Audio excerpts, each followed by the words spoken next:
good with you? What's good with you? So we are back with another one. This video right here says that they have evidence of the ancient humans in North America being at least 130,000 years old. So I wanted to bring this video to y'all, see what y'all thought. Again, I wanted to bring this video to y'all, see what y'all thought, and yeah, let's get into it.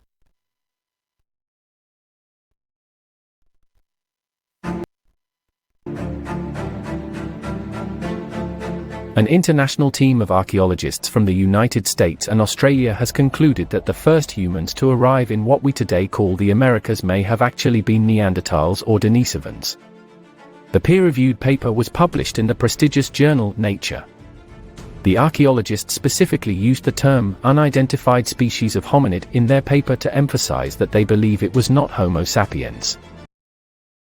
Did you guys just hear what I heard? Basically, this man just said that the first humanoids that was on this continent were not Homo sapiens sapiens. Now, I want y'all to understand there were different forms of humanoids roaming around before Homo sapiens sapien became, you know, what they call modern man.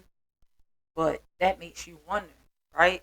If it wasn't Homo sapiens sapien, what humanoid did we descend from on the continent of North America?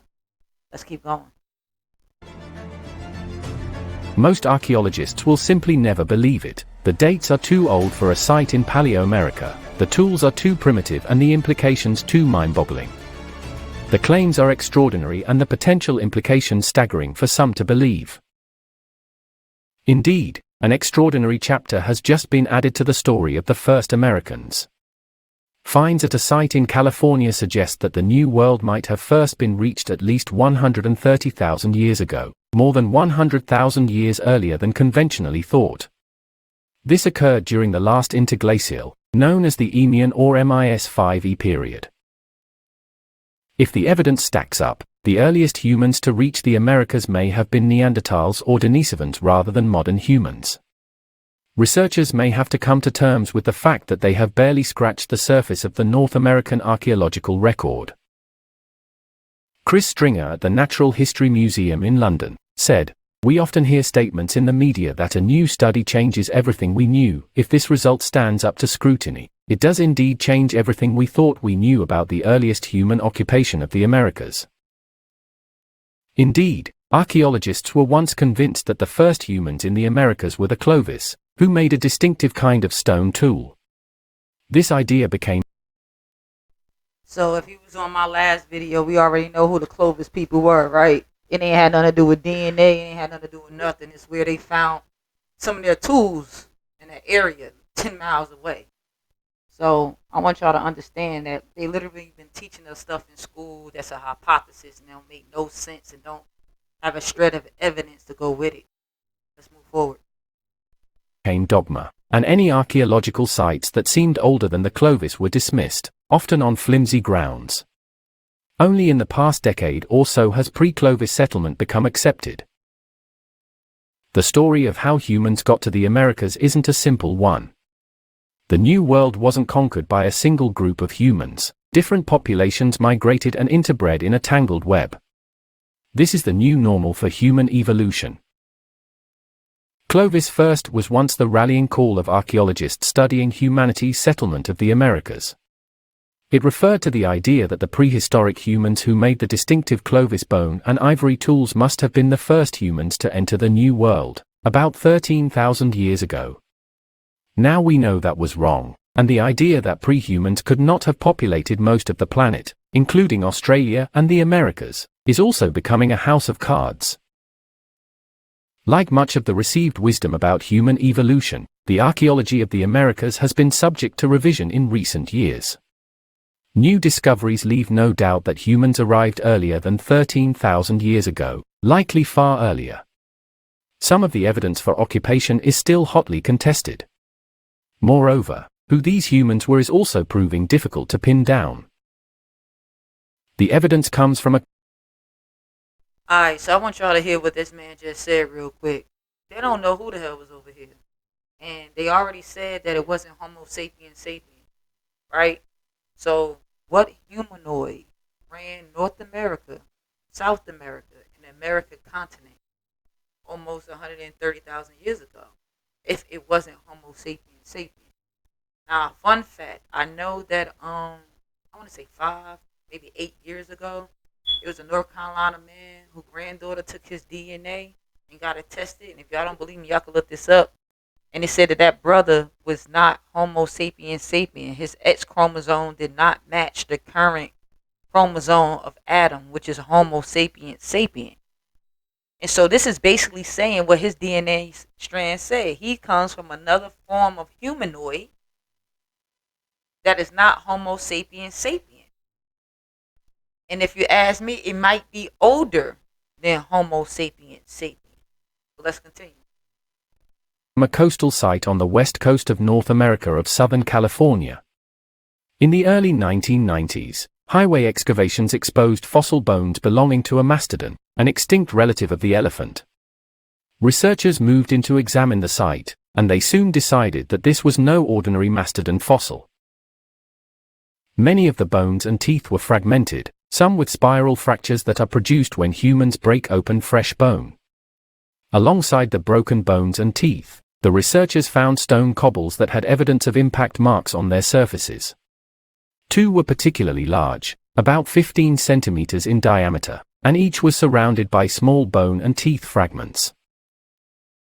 Even Chris Stringer is prepared to be open-minded. The paper has come through thorough peer review, but many of us will want to see supporting evidence of this ancient occupation from other sites before we abandon the conventional model. Hi, we're Visible. Getting set to travel this summer and need a wireless plan that'll keep you connected on the go?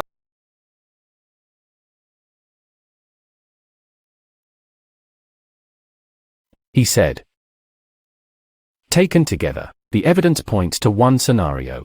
A group of early humans, aka hominids, stumbled upon a fresh mastodon carcass and then removed bones and broke them open using stones as simple hammers, with the 2 larger cobbles serving as makeshift anvils. The distribution of fractured pieces of bone around the anvils is fairly conclusive evidence. The mastodon bones would have been a good source of nutritious bone marrow, which is like gold to ancient peoples. Alternatively, the early humans might have broken the bones to use as raw material. Bone can be worked and sharpened to create tools. But archaeologists and geologists spent about 4 years looking at these artifacts, and the team has been looking at the evidence for about 25 years. It's understandable that it might be difficult for some people to wrap their brain around the nature of this evidence. Alright, let's stop right there for a second, right? So they basically said they known this information now for 25 years. 25 years they have known that the history of North America goes back at least 130,000 years. Okay? That's twice the time of Europe. So we gotta start understanding and debunking that 6,000-year-old, 5,000-year-old information that they've been feeding us since we were children, and understand that we were here for a very long time. Our ancestors roamed these lands for a very long time. And I want y'all to understand that our ancestors may not have been descendants of Homo sapiens sapiens. Y'all gotta understand that too. I mean, I know they keep throwing that in there, but that's a gem right there that's being dropped right there. Slap right in your face. You know what I'm saying? Slap right in your face. We may not be Homo sapiens sapiens. So there you have to ask yourself, who were our ancestors and who did we evolve from if it wasn't Homo sapiens sapiens? Let's continue. But the interdisciplinary team has very strong arguments and good evidence. None of this would be particularly controversial except for one detail. Geologists used uranium-thorium isotope dating to age the mastodon fossils. The results suggest the remains are 131,000 years old, give or take 10,000 years. This date range is very important because of the timing of the aforementioned interglacial period. However, the archaeologists believe they have a robust and defensible age for early humans, aka hominids such as Denisovans, being in America more than 100,000 years earlier than people had imagined.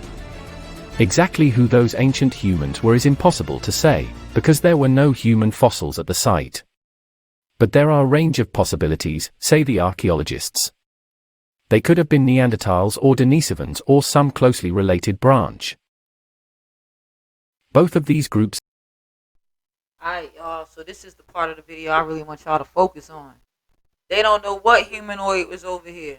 Now, they're speculating by giving us the things that they think may fit, but they literally don't know who was over here. What they do know is it wasn't Homo sapiens sapien. Let's continue. Groups of ancient humans were probably present in Siberia more than 130,000 years ago. In fact, sea levels were low and a land bridge existed between Siberia and North America just 130,000 years ago. Either group could in theory have just wandered across.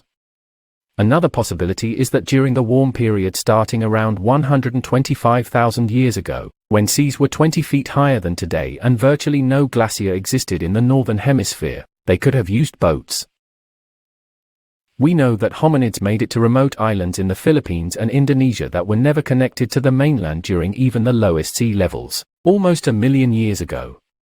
These hominids were hunting pygmy hippos and elephants on those islands, so they were capable hunters. These were probably Homo erectus or some closely related species. So, if Homo erectus could build a boat, then chances are that Denisovans, who are known to have made sophisticated jewelry and tools, could have made sophisticated boats. Genetic evidence puts Denisovans in Papua New Guinea and Australia, which are essentially one landmass, except during warm periods like today, suggesting they were capable seafarers.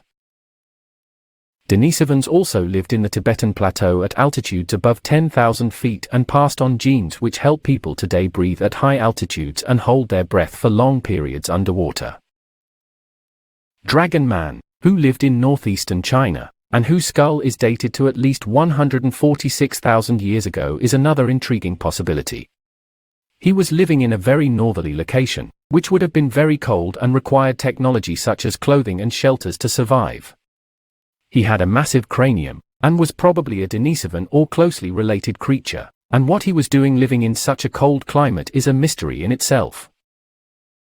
For example, 130,000 years ago, hominins elsewhere in the world were making elaborate stone tools. Nothing this complicated was found near the mastodon. These tools would have been something that primitive Homo erectus, such as Peking man or Java man, would have used. Doubters have said they would expect to find more sophisticated tools, but the absence of evidence is not evidence. Nonetheless, simple stone tools of a similar age have been found in only one place during this period. Homo floresiensis, the Hobbit, left a record of relatively simple stone tools on the Indonesian island of Flores. But even these tools show a level of complexity not seen at the mastodon site. So now they're trying to figure out what humanoid was around creating different tools and weapons at that time, so they try to match it up. But they keep forgetting, just because something is going on one side of the world don't mean that's exactly what was going on another side of the world. And then you got so many different species of humanoid at that time, that how do you know it was one of the humanoids that was already over there? This could have been a whole different humanoid that has been on this continent and nurtured on this continent since the beginning of these lands rising out of the waters. You see what I'm saying?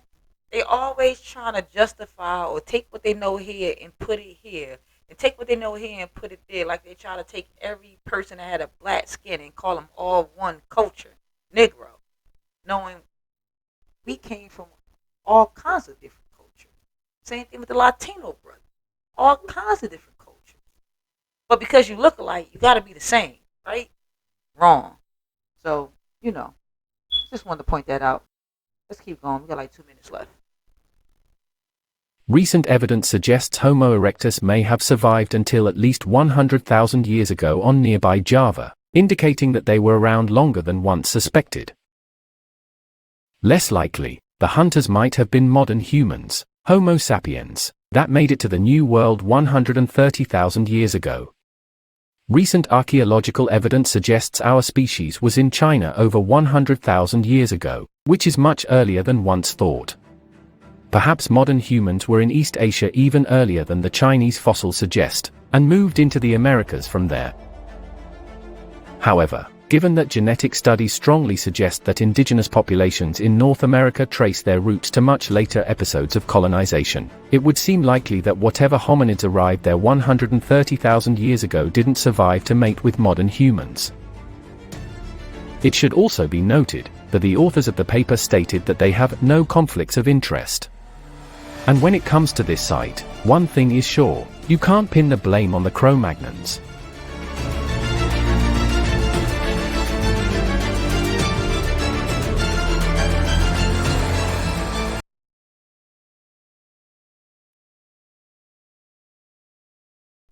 Alright, y'all. So what y'all think?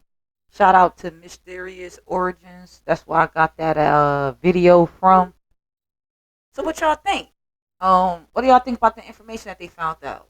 That human beings in the North American continent go back at least 130 years. And that those humans, those humanoids that was walking on this planet was not Homo sapiens sapiens. I would love to hear y'all comments, concerns. Hit me up in the chat. Let me know how y'all feel. Alright, I'm out. Thanks for joining me.